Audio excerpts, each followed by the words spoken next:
There are two widely used ways of showing vector fields. One is with a whole bunch of short arrows, the other one of which is with field lines or streamlines. We'll talk about them both here. So the first approach is to do lots of little arrows. So let's say there's an electric field or a field of flow or a magnetic field or a gravitational field, some vector field in this region. How can we show it?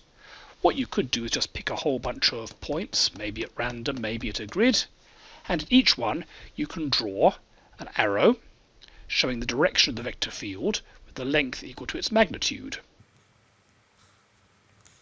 So if we do something like this, what you can see is that over here the electric field is pointing in that direction and is quite weak. If it's an electric field, it might be a flow or something else. Over here the field, whatever it is much stronger and pointing in a downward direction. Very straightforward. So that's one approach.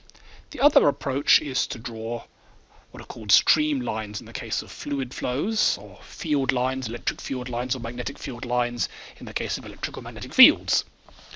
The idea here is that rather than have a whole bunch of disjoint arrows,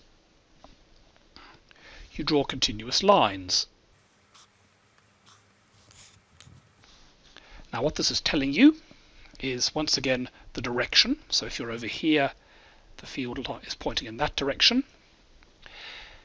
You can't use the length of the lines to work out how strong it is anymore because the lines are continuous, they're all joined up. What you have to do for that is see how close they are together sideways. So over here the separation between them is quite small.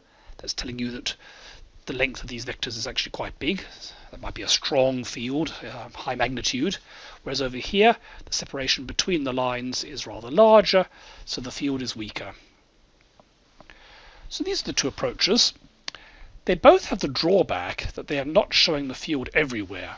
So for example here it's telling you what the field is doing at this point, but how about that point there, or how about this point here?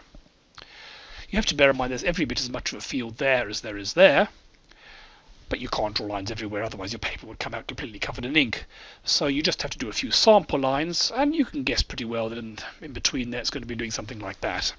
So bear that in mind. The fact that there is not an arrow at one particular point does not mean there is not a field there. It's just we can't fit them all in.